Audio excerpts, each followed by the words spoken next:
السلام علیکم ورحمۃ اللہ وبرکاتہ۔ آپ دیکھ رہے ہیں سلاطین محمدیہ اور میں شعیب سیفی۔ آج کا موضوع قطب ربانی محبوب سمدانی حضرت امام ربانی مجدد الفسانی الشیخ احمد سرہندی رحمۃ اللہ تعالی علیہ۔ جناب قطب ربانی محبوب سمدانی قیوم رحمانی حضرت شیخ احمد فاروقی کابلی مجدد الفسانی بن مولانا شیخ عبد الاحد فاروقی، آپ کا نسب 28 واسطوں سے سیدنا امیر المؤمنین حضرت عمر بن خطاب رضی اللہ تعالی عنہ تک پہنچ جاتا ہے۔ آپ رحمۃ اللہ تعالی علیہ بزرگان سرہند بلکہ باعث فخر اہل ہند، عالم ربانی اور مجدد الفسانی ہیں۔ آپ علوم ظاہر و باطن میں جامع اور شرافت نوع انسانی پر بلند پایا دلیل تھے۔ 10ویں صدی کے 71ویں سال عالم وجود میں قدم رنجہ فرمائے۔ صغر سنی میں حفظ قرآن مجید سے فراغت پائی اور علوم متداولہ میں تحصیل شروع ہوئی۔ اپنے والد ماجد سے بعض علوم کا استفادہ کیا، پھر سیالکوٹ گئے اور مولانا کمال الدین کشمیری سے تمام کتب معقولہ بتحقیق و تدقیق مکمل کی اور علم حدیث مولانا یعقوب کشمیری سے حاصل کیا۔ پھر مولانا عبد الرحمن محدث، جو کہ ہندوستان کے بڑے محدثین میں سے تھے، سے حدیث مسلسل ایک واسطہ سے اور اجازت تفسیر اور صحاح ستہ اور دیگر مفردات حاصل کی، اور 17 سال کی عمر میں علوم ظاہریہ سے فراغت حاصل کی اور درس و تصنیف میں مشغول ہوئے۔ آپ نے سلسلہ عالیہ چشتیہ کی خلافت اپنے والد بزرگوار سے حاصل کی اور سلسلہ قادریہ میں سعادت بیعت و خلافت شیخ سکندر کیتھلی سے پائی۔ پھر فضائے حجاج سے محمل شوق باندھے دلی پہنچے۔ وہاں حضرت خواجہ باقی باللہ امکنگی سے دولت ملاقات حاصل ہوئی اور سلسلہ عالیہ نقش بندیہ میں سعادت بیعت حاصل کی اور 2 ماہ چند روز میں ہی سلسلہ عالیہ میں نسبت حضوری حاصل کر لی۔ انہی دنوں خواجہ باقی باللہ نے اپنے مخلصین میں سے کسی کو تحریر فرمایا کہ سرہند کا ایک شیخ احمد نامی شخص کثیر العلم اور قوی العمل چند روز ہوئے فقیر کے ساتھ نشست و برخاست کر کے زمانے سے اپنے اوقات کا مشاہدہ کرتا ہے۔ وہ اس طرح ہے جیسے کہ ایک آفتاب ہوتا ہے اور سارا زمانہ اس سے روشن ہوتا ہے۔ بہت سارے مشائخ آپ کے مرید ہوئے اور آپ کا سلسلہ ہند سے ماورائے نہر، روم، شام اور مغرب تک پہنچا۔ آپ کی ذات آیات ربانی میں سے ایک آیت اور یزدان کی نعمتوں میں سے ایک نعمت تھی۔ علماء کرام اور صوفیہ اعظام کے درمیان نزاع جو کہ 1000 سال سے چلا آ رہا تھا، آپ نے دور کیا اور حدیث صلہ کا مصداق ہوئے۔ آپ علماء ظاہر اور صوفیہ کے درمیان واسطہ تھے، کیونکہ فریقین یعنی علماء ظاہر اور صوفیہ کو مسئلہ وحدت الوجود میں اختلاف تھا۔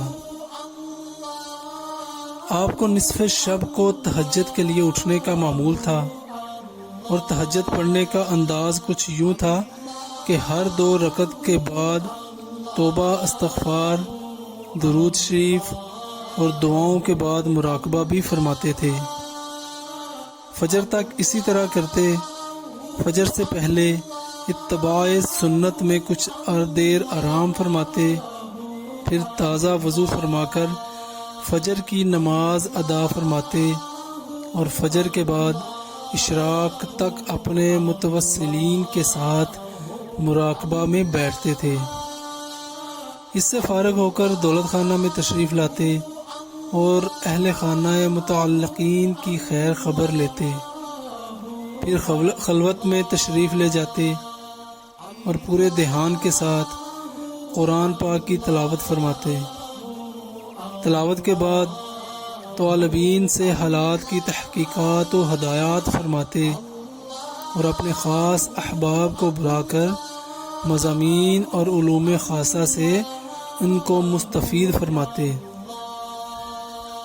چاشت کے بعد گھر تشریف لے جاتے اور گھر والوں کے ساتھ ہی کھانا تناول فرماتے اور سب کا خیال رکھتے تھے، یہاں تک کہ اگر کوئی دسترخوان پر نہیں ہوتا تو اس کا حصہ الگ رکھوا دیتے۔ کھانے کے بعد سنت کے مطابق قیلولہ فرماتے۔ آپ کا مؤذن ظہر کے اول وقت میں اذان دیتا۔ اذان سننے کے بعد آپ وضو فرما کر زوال کی سنتیں پڑھتے، اس کے بعد ظہر کی سنتیں اور فرض ادا فرماتے۔ ظہر کی نماز سے فارغ ہو کر کسی حافظ قرآن سے 1 پارہ یا کم و بیش سنتے۔ نماز عصر بھی مسلین ہو جانے کے بعد اول وقت میں ادا فرماتے، پھر خدا کے ساتھ سکوت و مراقبہ میں مشغول رہتے یہاں تک کہ مغرب ہو جاتی۔ مغرب کی نماز کے بعد نوافل کا طویل سلسلہ جاری رہتا یہاں تک کہ عشاء ہو جاتی تو آرام فرماتے۔ رات دن کے نوافل میں 1 قرآن شریف مکمل فرما لیا کرتے تھے۔ مریضوں کی عیادت کا بھی بہت اہتمام فرماتے تھے۔ زیارت قبور کے لیے بھی تشریف لے جاتے تھے۔ ادائے زکوٰۃ میں طریقہ یہ تھا کہ جب کسی جگہ سے کوئی ہدیہ وغیرہ آتا تو سال گزر جانے کا انتظار نہ فرماتے، ان فتوحات کے وقت فوراً حساب کر کے زکوٰۃ ادا فرما دیتے تھے۔ حج کا کئی بار عزم فرمایا مگر اللہ کو کچھ اور ہی منظور تھا۔ اسی شوق میں دنیا سے رحلت فرما گئے۔ سلام میں ہمیشہ سبقت فرماتے تھے، کوئی آپ سے سلام میں سبقت نہیں کر سکتا تھا۔ جب کسی کے انتقال کی خبر سنتے تو انا للہ و انا الیہ راجعون پڑھتے اور نماز جنازہ میں شرکت کرتے۔ آپ کے لباس کا یہ حال تھا کہ ایک کرتا تھا جس کے دونوں کاندھے چاک ہوتے تھے۔ صبر، رضا، تسلیم، مخلوق پر شفقت اور صلہ رحمی، ارباب حقوق کی رعایت، سلام کرنے میں پہل کرنا، کلام میں نرمی آپ کی عادت کریمہ تھی۔ منقول ہے کہ کچھ ظاہر بین علماء نے سلطان جہانگیر بن اکبر شاہ کے سامنے شکایت کی کہ شیخ احمد دعویٰ کرتا ہے کہ اس کا مقام صدیق اکبر سے بلند ہے۔ بادشاہ نے آپ کو بلا کر استفسار کیا تو آپ نے فرمایا اگر آپ کسی ادنا خادم کو اپنے سامنے بلائیں اور مہربانی کرتے ہوئے اس سے کوئی پوشیدہ بات کریں تو لازمی بات ہے کہ وہ ادنا خادم عالی درجہ امراء کے مقام سے گزر کر آپ کے پاس پہنچے گا اور پھر واپس اپنی جگہ پر لوٹ جائے گا، تو کیا اس آمد و رفت سے یہ لازم آتا ہے کہ اس ادنا خادم کا مرتبہ امراء نامدار سے زیادہ ہو جائے؟ بادشاہ خاموش ہو گیا اور سزا دینے سے باز آ گیا۔ اس وقت ایک شخص جسے دربار شاہی میں حضوری حاصل تھی آگے بڑھا اور بادشاہ سے کہا کہ شیخ کا تکبر تو دیکھو کہ آپ کے دربار میں آیا اور آپ کو سجدہ نہ کیا، حالانکہ آپ ذل الہی اور خلیفۃ اللہ ہیں۔ اس بنا پر بادشاہ آپ پر غضبناک ہوا اور آپ کو قلعہ گوالیار میں قید کر دیا۔ آپ کے دربار شاہی میں آنے سے قبل جہانگیر کے بیٹے شاہ جہاں جو حضرت سے مخلص تھا نے افضل خان اور خواجہ عبد الرحمن مفتی کو بعض کتب فقہ دے کر شیخ کے پاس بھیجا اور پیغام دیا کہ علماء نے سلاطین کے لیے سجدہ کو جائز قرار دیا ہے، آپ کو چاہیے کہ وقت ملاقات بادشاہ کو سجدہ کر دیں، اور میں ضامن ہوں کہ بادشاہ آپ کو کوئی ضرر نہ پہنچائے گا۔ شیخ نے اس کے جواب میں کہا، اجازت سجدہ تو رخصت ہے یعنی فتویٰ ہے، اور عظیمت یعنی تقوی یہ ہے کہ خدا کے سوا کسی کو سجدہ نہ کیا جائے۔ آپ 3 سال قید رہے۔ اس کے بعد جہانگیر نے آپ کو اس شرط پر آزاد کیا کہ آپ لشکر سلطانی کے ساتھ بادشاہ کے ہمراہ گشت کریں گے۔ چنانچہ شیخ چند روز لشکر سلطانی کے ساتھ رہے، پھر بادشاہ سے اجازت لے کر سرہند میں رونق افروز ہوئے۔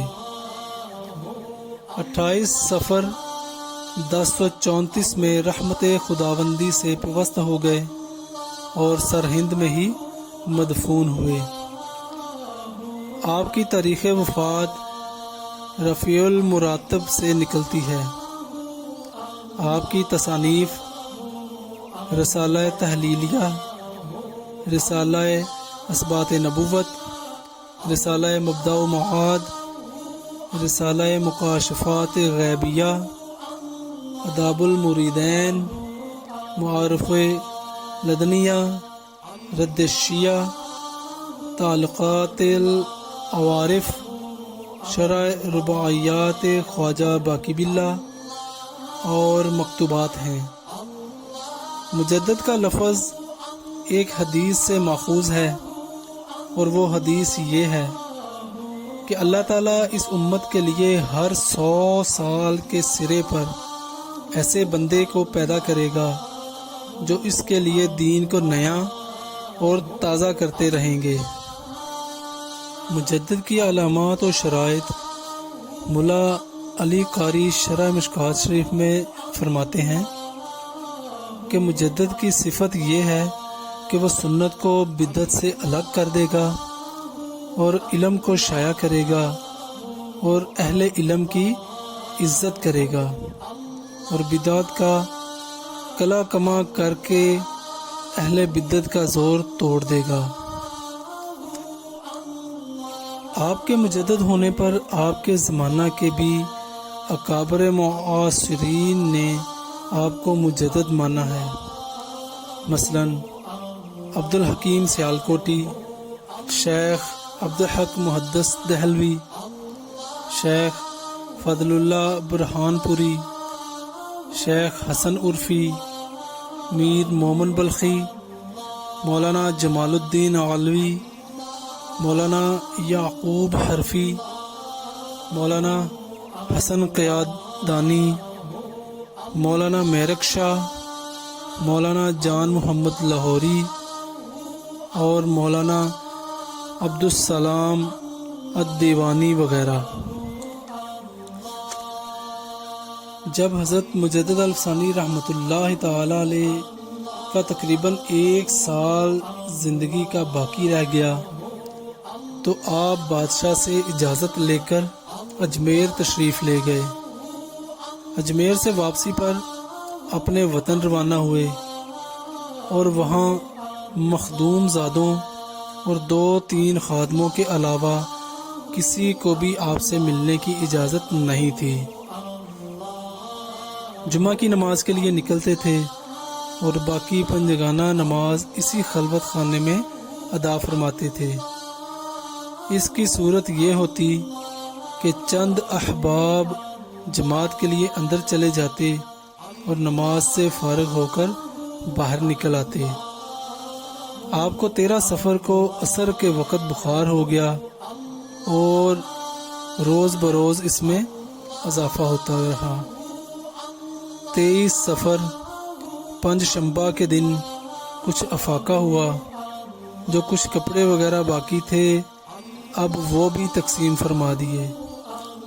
جسم مبارک پر کوئی روئی کا کپڑا نہ تھا، اس وجہ سے سردی کا اثر ہوا اور پھر بخار عود کر گیا۔ جمعرات کی صبح حضرت مجدد نے مولانا حسن دہلوی کے مکتوب کا جواب یہ لکھا کہ آپ کی زندگی کی آخری تحریر ہے۔ وصال کے وقت ساجزادگان کو مخاطب فرما کر کچھ وصیت فرمائی۔ من جملہ یہ بھی فرمایا کہ میری قبر کسی گمنام جگہ پر بنانا، اور اس کے بعد صاحبزادگان کی طرف دیکھا کہ ان کو کچھ تامل و تردد ہے۔ پھر فرمایا کہ اگر ایسا نہیں کر سکتے تو شہر کے باہر والد بزرگوار کے قریب میں دفن کر دینا، یا باغ میں قبر بنا دینا اور قبر کو کچا رکھنا تاکہ کچھ روز کے بعد اس کا نشان بھی باقی نہ رہے۔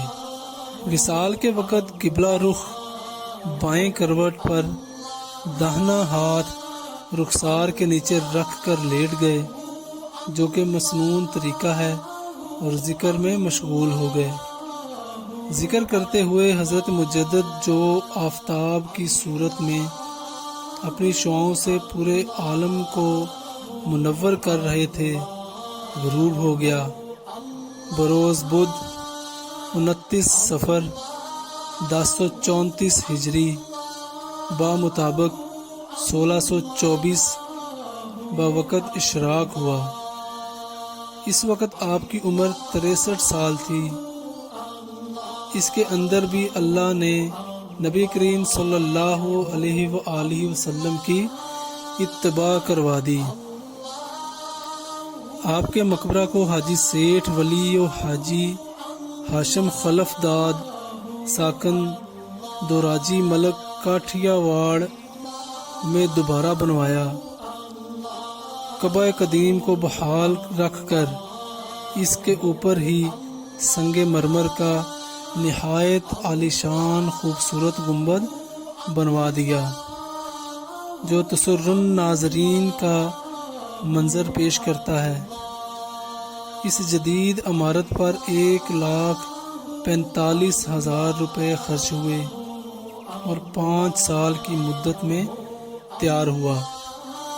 جنوبی دروازے پر یہ عبارت لکھی ہوئی ہے: بسم اللہ الرحمن الرحیم، لا الہ الا اللہ محمد الرسول اللہ۔ مزار پر انور حضرت امام ربانی مجدد الفسانی شیخ احمد فاروقی نقشبندی سرہندی رحمۃ اللہ تعالی علیہ، این روزہ منورہ بتاریخ 1344 ہجری بمطابق 1925 تعمیر یافت۔ امید کرتے ہیں کہ آج کا موضوع بھی آپ لوگوں کو بہت پسند آیا ہوگا۔ آپ سے گزارش ہے کہ ہمارے چینل کو سبسکرائب کریں، لائک کریں اور شیئر کریں، اور بیل کے آئیکن کو ضرور دبائیں تاکہ ہر نئی آنے والی ویڈیو آپ تک بر وقت پہنچ سکے۔ فقیر شعیب سیفی کو اجازت دیجیے گا۔ السلام علیکم ورحمۃ اللہ وبرکاتہ۔